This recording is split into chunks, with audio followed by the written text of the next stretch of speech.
Hello friends, ഇന്ന് നമ്മൾ നോക്കുന്നത് നമ്മൾ വീടിൻ്റെ വയറിംഗ് ഒക്കെ ചെയ്യുന്ന സമയത്ത് നമ്മൾ പൈപ്പ് കാര്യങ്ങൾ കൺസീൽ ചെയ്ത് കൊണ്ടുപോകാറുണ്ട്. അപ്പം എത്ര ഹൈറ്റിലാണ് എങ്ങനെയൊക്കെയാണ് കൊണ്ടുപോകുന്നത് ഡീറ്റെയിൽസ് വീഡിയോ ആണ് നമ്മൾ ഇന്ന് വീഡിയോയിൽ ഉൾപ്പെടുത്തിയിരിക്കുന്നത്. അപ്പോൾ നിങ്ങൾ കാണുന്ന പോലെ തന്നെ നമ്മൾ സാധാരണ ഹൈറ്റ് എന്ന് പറയുന്നത് നമ്മൾ ആ ലിൻഡിൽ ഹൈറ്റ് നിങ്ങൾക്ക് കാണാൻ സാധിക്കും. 210 സെൻറ്റിമീറ്ററാണ് ലിൻഡിൽ ഹൈറ്റ് വരുന്നത്.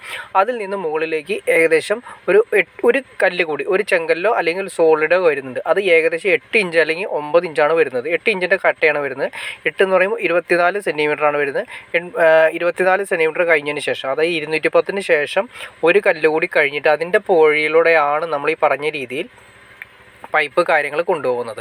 അപ്പോൾ ഗുണം എന്ന് വെച്ചിട്ടുണ്ടെങ്കിൽ നമ്മൾ അത് സിമ്പിളായിട്ട് പറഞ്ഞാൽ നമ്മൾ ഡോറ് കഴിഞ്ഞതിന് ശേഷം ഏകദേശം ഒരു 30 സെൻറ്റിമീറ്റർ ഹൈറ്റ് കിട്ടാവുന്ന രീതിയിൽ, അല്ലെങ്കിൽ ഒരു 24 സെൻറ്റിമീറ്റർ 30 സെൻറ്റിമീറ്റർ ഹൈറ്റിൽ കിട്ടാവുന്ന രീതിയിലാണ് നമ്മൾ ലൈറ്റ്, ട്യൂബ് ലൈറ്റ് കാര്യങ്ങളെല്ലാം കൊടുക്കുന്നത്.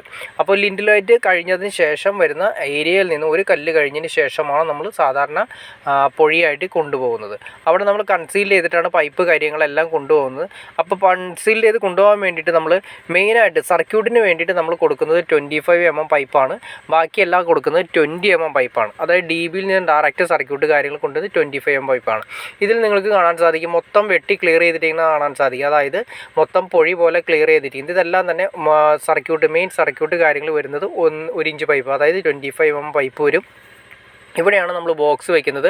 കൺസീൽഡ് വരുന്ന മെറ്റൽ ബോക്സ്, അല്ലെങ്കിൽ SS-ൻ്റെ ബോക്സ്, അല്ലെങ്കിൽ PVC-യുടെ ബോക്സ്. ഇത് 3 ടൈപ്പിലാണ് നമ്മൾ സാധാരണ ഉപയോഗിക്കുന്നത്. ഇത് വെക്കാൻ വേണ്ടിയിട്ടാണ് ഈ പറയുന്ന രീതിയിൽ കൊടുത്തിട്ടിരിക്കുന്നത്. അതിലേക്ക് നമ്മൾ ഈ പറയുന്ന പുറത്തേക്ക് പോകുന്ന ലൈറ്റും കാര്യങ്ങളുണ്ട്. അത് 20 mm പൈപ്പാണ് കൊടുക്കുന്നത്. മെയിൻ സർക്യൂട്ട് നിങ്ങൾക്ക് കാണാൻ സാധിക്കേണ്ട പകുതി സോളിഡും പകുതി ചെങ്കല്ലായിട്ടുള്ളതുണ്ട്. ആ ഏരിയ ഉണ്ടോ, ആ ഏരിയയുടെ പോകുന്നത് മെയിനായിട്ട് വരുന്ന 25 mm പൈപ്പാണ്. മെയിൻ സർക്യൂട്ട് കാര്യങ്ങൾ കംപ്ലീറ്റ് DBയിൽ നിന്ന് വരുന്നത് ആ 25 mm പൈപ്പാണ്. പിന്നെ മുകളിൽ നിന്ന് വേണ്ട ഡ്രോപ്പ് ഇറക്കിയാണ്, അതായത് ഫാൻ്റെ ഡ്രോപ്പാണ്. ഫാൻ്റെ സീലിങ്ങിൻ്റെ വാർക്കയുടെ ഉള്ളിൽ കിടക്കുന്ന നേരെ ഇറക്കിയിട്ടിരിക്കുന്ന 20 mm പൈപ്പാണ് വരുന്നത്. അപ്പോൾ അത്യാവശ്യം പിന്നെ അടുത്ത ബോക്സുകൾ തമ്മിൽ അങ്ങോട്ടും ഇങ്ങോട്ടും ലിങ്കിങ് വേണമെങ്കിൽ നമുക്ക് 20 mm 25 mm പൈപ്പുകളിട്ട് ലിങ്ക് ചെയ്യാം. അത് വയർ എത്ര എണ്ണം ഏകദേശമൊക്കെ ഉണ്ടാവും നോക്കിയതിന് ശേഷം മാത്രമായിട്ടാണ് നമ്മൾ ചെയ്യുന്നത് നല്ലത്. അപ്പോൾ മെയിൻ സർക്യൂട്ടുകൾ നമ്മൾ 20 mm, അല്ലാത്തതിനെല്ലാം 25 mm, main circuit 25 mm, അല്ലാത്ത സർക്യൂട്ടുകൾക്ക് 20 mm പൈപ്പുകളാണ് നമ്മൾ സാധാരണ കോമൺലി ഉപയോഗിക്കുന്നത്. പിന്നെ അതുപോലെ തന്നെ ഭിത്തി ഒരുപാട് നമ്മൾ അകത്തേക്ക് കുഴിക്കേണ്ട കാര്യമില്ല. നമ്മൾ ഈ പറയുന്ന പൈപ്പ് ഏതൊക്കെയാണ് കൊണ്ടുപോകാൻ ഉദ്ദേശിക്കുന്നത് അതിനനുസരിച്ച് മാത്രം നമ്മൾ കറക്റ്റായിട്ട് പൊഴിച്ച് ക്ലിയർ ചെയ്ത് കട്ടർ വെച്ച് കട്ട് ചെയ്യുകയോ അല്ലെങ്കിൽ ഡ്രില്ലിൻ്റെ കുത്തി ക്ലിയർ ചെയ്യുകയോ ചെയ്ത് കറക്റ്റ് ചെയ്ത് കൊണ്ടുപോയാൽ മാത്രം മതി.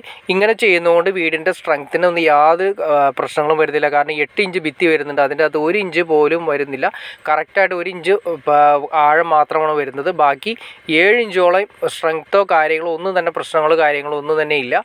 അപ്പോൾ ഇങ്ങനെ ചെയ്യുന്നതാണ് ഭാവിയിലേക്കാണെങ്കിൽ നമ്മൾ ഈ പറഞ്ഞ രീതിയിൽ മെയിൻ്റെനൻസ് കാര്യങ്ങൾക്ക് വളരെ സിമ്പിളായിട്ട് കൈകാര്യം ചെയ്യാൻ സാധിക്കും. അതുമാത്രമല്ല നമുക്ക് ഏറ്റവും പെട്ടെന്ന് തന്നെ വയർ കാര്യങ്ങളൊക്കെ വലിക്കുന്നതിനും ഇനി എക്സ്ട്രാ ഒരു വയർ വലിക്കുന്നതിനും ഇങ്ങനെ ചെയ്യുന്നതാണ് ഏറ്റവും നല്ലത്. വാർക്കയുടെ ഉള്ളിലൂടെ സർക്യൂട്ട് കൊണ്ടുപോകാതിരിക്കുന്നതാണ് ഏറ്റവും നല്ലത്. ഓക്കെ ഫ്രണ്ട്സ്, അപ്പോൾ നിങ്ങൾക്ക് ഈ വീഡിയോ ഉപകാരപ്പെട്ടെങ്കിൽ തീർച്ചയായിട്ടും ലൈക്ക് ചെയ്തേക്കാം, ഷെയർ ചെയ്തേക്കാം, സബ്സ്ക്രൈബ് കൂടി ചെയ്തേക്കാം. ഓക്കെ ഫ്രണ്ട്സ്, അടുത്ത വീഡിയോയിൽ കാണുന്നവരെ ഓക്കെ.